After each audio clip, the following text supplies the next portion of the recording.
There are 8 candidates vying for the federal Conservative leadership. It's coming up in June. Some are considered red Tories, while others are more considered social conservatives. Joining me now to talk a bit about it is political reporter Brian Lilley, joining me from Toronto. Brian, many consider Peter MacKay a red Tory, even Aaron O'Toole and Marilyn Gladue.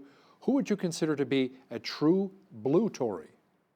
Well, they're all claiming to be true blue conservative, so it's all going to depend on your personal definition. I had one person who I never would have suspected was going to be a Peter MacKay backer, given his political history and where he came from. And he said, "Oh, I'm backing Peter MacKay." And I said, "Really? Why?" And he said, "I subscribe to the Rob Anders School of Political elections." I said, "Well, what's that?" He said, "Vote for the most conservative candidate that can win."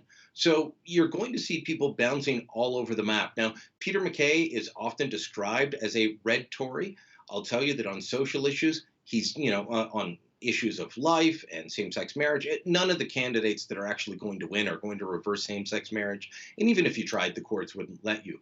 On pro life issues, Peter MacKay is definitely going to be on the leave it alone side. But so is Aaron O'Toole. Aaron O'Toole's kind of trying to portray himself as some sort of red meat conservative. He's not really. Marilyn Gladue wants to leave all social issues aside. So does Rick Peterson, by the way. Now, there's a couple of people who are vying for that social conservative angle.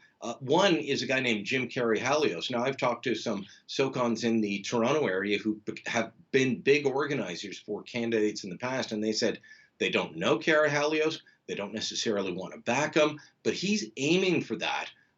He got himself into some hot water by going after a prominent uh, Ontario and federal conservative named Walid Solomon. He's a Muslim Canadian who, on some of these issues, might actually align with social conservatives. But he attacked him saying, "This guy wants to bring Sharia law to Canada," all because he, in 2007, I think it was, supported a mortgage product that would be considered Sharia compliant, meaning it wouldn't violate the tenets of the Islamic faith not to take on debt.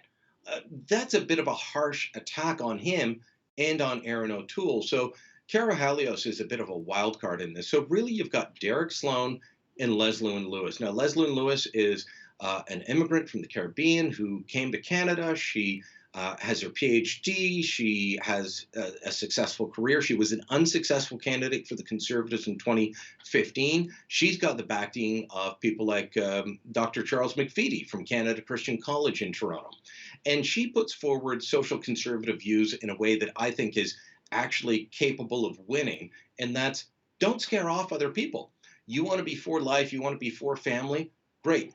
But you've got to do it in a way that you're not going to make Canadians who, they might not be, necessarily against your views on that, but they're not going to run to them. That's not their top issue. You don't want to make them run away from you based on how you express it. Now, Derek Sloan is a first-time MP from Eastern Ontario, and he's fully embraced Richard DeCarey. Now, DeCarey was the guy that they wouldn't let run because he made some rather unfortunate comments. Let's say he didn't express himself in the best way possible. And he expressed himself in a way that will make people run away from the Conservatives. So Derek Sloan embracing him, I think, is a rookie mistake. I'm not sure that, unlike 2017, when Brad Trost finished fourth, I'm not sure that any of them are going to finish that high up in the ranking this time, but we'll have to wait and see. Brian, let's talk about this coronavirus now impacting things around the world, the markets, a lot of governments. Over 18,000 people impacted, more than 4,000 deaths. Here in Alberta, 7 new cases, we're up to 14. And it appears as though even some politicians have been affected by the coronavirus, COVID-19. Yeah, so we've got Montreal Liberal MP Anthony Housefather. He was down in Washington at the American Israeli Political Action Committee meeting, and that virus was spread there. That also impacted a Toronto City Councillor who went to an event in his community. Someone had been at the same convention as Housefather, showed up at this public auction, met with Matt Lowe. By the way, I was at the Ontario Liberal Party convention on the weekend with Matt Lowe. He found out on Monday he'd been exposed. Thankfully, I didn't meet with him. I didn't shake his hand, but he's in self-isolation. And Seamus O'Regan, who minister in the Trudeau government, has said he has had a persistent cold. It won't go away. He went to see a doctor. Doctor said, "Look, until we get the test results back for COVID-19, just stay at home." I've been dealing with a head cold and a cough, Hal. I can tell you that I've stayed home just because nobody wants to be around you. So I'm about 4 days of not really leaving my place, working from home when I can, going out for the odd bit of food or supplies, and that's it. Don't touch people, don't talk to people, don't cough on anyone. Wash your hands a lot, use hand sanitizer when you have to, following all the instructions. And stock up on toilet paper. That's very important. It's sold out. It's sold out around me. I've heard. The other day there was plenty, and now people have gone crazy. And the Shoppers, the Rexall, the Loblaws, all the stores around me sold out. It appears as though government budgets are shot as the coronavirus has been affecting markets around the globe, Brian. Yeah, so it was, I believe it was February 27th that the Alberta government brought down their budget. Um, New Brunswick and Quebec brought theirs down on Tuesday. The Manitoba government on Wednesday. Ontario's is still about 2 weeks away, and the feds they haven't even announced. And quite frankly, I think they're going to hold off. There's been a lot of talk how the Alberta government, well, they were just playing with a fantasy world, with predicting that oil would be at $58 a barrel, and of course, it went as low as $31 when the market really tanked on Monday at opening. But I just want to point out that it was only a few weeks ago. Uh, budgets. The assumptions that the budgets are based on are about a month old by the time the budget comes to be delivered. And that's not just the case for Alberta. I've covered more budgets federally and provincially than I can count. That's for all of them because they have to make their assumptions based on predictions at a certain point. So, oil, the West Texas Intermediate, which is the benchmark for Alberta, was trading $61, $63 a barrel. They predicted $58 a barrel for the year going forward and then going up to 62, 63 in coming years. Guess whose predictions from the fall economic statement are exactly the same? The federal government. Their budget was predicated on the same thing. All of these budgets were based on oil being in a certain amount, based on economic growth being at a certain amount. And of course, with COVID-19, which is behind a lot of this, all of that is out the window. So you've got the economic shock, you've got the supply chain shock, you've got the stock markets going down. Oil is plummeting because China is the biggest importer of oil, about 20% of world imports, I'm told. Their demand for oil has plummeted as they've gone into this massive quarantine over the last couple of months. So that was driving down the price of oil. OPEC and Russia tried to broker a deal to try and keep the price up. Russia wouldn't play ball, so Saudi said, you know what, we're going to drive the price down to hurt other people and make sure that our share remains the same. The rest of us are collateral damage in this, and that includes every federal and provincial budget in this country. So I feel for all of them, regardless of political stripe, and we've got them all in Canada right now, they're going to have trouble. And they're going to probably have to do updates, as Jason Kenney's going to have to do, as Rod Phillips in Ontario, the finance minister there, as Bill Morneau at the federal level will have to do, because they're trying to hit a moving target, and that's the toughest kind to hit. Yes, oil will be a big topic of discussion when Alberta Premier Jason Kenney heads to Ottawa on Friday to meet with Prime Minister Justin Trudeau. Now, Brian, it was supposed to be a regular meeting, but now Kenney will most likely talk about helping out the energy sector here. We're in rough shape. He's going to be talking about that. He's going to be talking about COVID-19. Look, this was originally they'd been looking at a late January meeting timeline. Do you remember when all the premiers got together in Toronto? That was late November, early December, in the wake of the election. And Doug Ford was trying to play Captain Canada, trying to broker a deal, bring together people like Scott Moe and Jason Kenney, who were very angry after the election, and other premiers, and say, let's find common ground. At that point, we were looking at about January 20th or so. And of course, that's when the blockades really took off, Hal. And at that point, it became impossible for them to hold a first minister's meeting. So it was pushed back and it was pushed back. And then when they announced that it was coming, it was going to be to deal with issues like the blockades, like Indigenous rights, and how do we move forward on this? Well, now, coronavirus, COVID-19, that's taken over the discussion. And all the economic impacts, including the price of oil, are going to be on that. But, one thing that hasn't changed is that all of the premiers, regardless of political stripe, have said to the federal government, look, you keep offering a 3% increase on health transfer payments, we need 5.2%. Expect them to use the coronavirus outbreak as extra leverage to say, you need to pay up If you remember back to the Harper era, Stephen Harper told the provinces you can have 3% a year. That's all. Manage your costs. Justin Trudeau denounced that. He campaigned against it. He said it was dictatorial. And then he came in and quickly adopted it. He's going to face an awful lot of pressure, and it's going to be tough for him to say no to more healthcare funding as a result of what is happening around the world at the moment. Ottawa has suggested against cruise ship travel right now for obvious reasons with the coronavirus.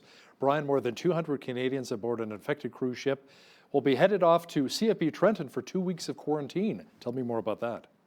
They were on the Grand Princess cruise, and that's the one that just recently docked in Oakland, California. And I was looking at the name of the airline that brought them to CFB Trenton, Kalita Air or something. I've never heard of them in my life. They obviously, it was the only charter they could find to bring 238 people that might be infected with the coronavirus to CFB Trenton. So they're on a Canadian Forces base. The people that are there cannot leave for 2 weeks. If they do, it's under threat of punishment under the law, jail time, fines of up to $1 million. And part of the reason that they're there at CFB Trenton is because there is a Canadian Border Services Agency outfit attached to CFB Trenton. That's where all the troops that are leaving to go overseas head out from. So if you try and walk off the base and just say, you know what, I'm done, Hal. I got to go home. I'm out of here. It's not the Army that'll arrest you. It's the CBSA guys that will come in and say, I don't think so. You're going in the clink. So there's a lot of reasons that they're there. We've done this with the people that we evacuated out from China. We did it with another cruise ship. Now, when that first cruise ship came in, and there were hundreds of Canadians on that one, we couldn't put them at CFB Trenton because that was still full up with people we'd evacuated from China. So they went to a federal facility out in Cornwall, Ontario. They've all been released. No cases coming from that. That's the good news. Unfortunately, we keep having cases pop up from people that have visited. At the beginning, it was just China, and then it was Iran. We worried about South Korea and Italy. Not really cases from there, but we've seen cases from people who've traveled to France, to Germany, to Switzerland, to Washington, D.C., Colorado, Washington State. So it really is spreading, and it's becoming more difficult to try and say, okay, well, we're just going to stop it by stopping flights from this place or that place. The virus has spread too far at this point for us to take those steps. Maybe we could have done them earlier on. And I think the collapse of air travel to China did help reduce our impact at the beginning. Now, I think it's impossible. Brian, Canadian and American jets intercepted 2 Russian reconnaissance planes near the North American coast. Tell me more about that. This time happening off the coast of Alaska, Hal. And, I've reported on this sort of thing on and off over the years. The Russians like to come up every now and again and buzz our airspace. But most of the time that I've been writing about it, it's been way up in the Arctic Circle, up around the North Pole. It's going to be in disputed areas. It's places that both our countries fly. But the Russians will kind of buzz our airspace, as the pilots call it. In this case, they were off the coast of Alaska. And of course, we have NORAD, so it's both Canadians and Americans going up in their fighter jets. And what they essentially do is say, look, we see you. You need to leave our airspace, and we're going to follow you and basically escort you until you leave. This is part of a pattern that happens every time Russia wants to get aggressive. I don't know why they'd be getting aggressive right now. There's no current tensions at the moment, but it is part of an ongoing pattern from a country that wants to assert itself in the Arctic. Too often we forget about the Arctic as being something that other countries want to grab. We just think, well, it's ours. Santa Claus lives up there. We own it all. Nope. Lots of countries want to lay claim to the Arctic, including Russia and even China, which doesn't even have any Arctic coast. Last week, you wrote about how the feds cannot keep track of their guns. Now it turns out they cannot keep track of their laptops either. Yeah, so last week it was about hundreds of guns that were missing from the inventory, but then found elsewhere. If you were a civilian gun store or a civilian gun owner, that could lead to jail time for you. They were also unable to account for about 60 guns that had quote unquote retired, meaning they'd been taken out of service, but they had no idea where they were. Now we've got about 200 laptops missing. I believe it's from the infrastructure department. They just got up and walked away. That's not the type of inventory control that you need. I don't know about you, but I've got a laptop from my work. It's got a code number on it. It is assigned to me. If I don't have that laptop when I leave or when they ask me for it, guess who's responsible for it, Hal? I am. Not so in the federal government. So 199, let's not say 200, let's be accurate. 199 getting up and walking out the door, I'm sure into someone's home or being sold off for a nice little profit. Wow. Toronto Sun political journalist Brian Lilley, thanks for your time today. Thank you.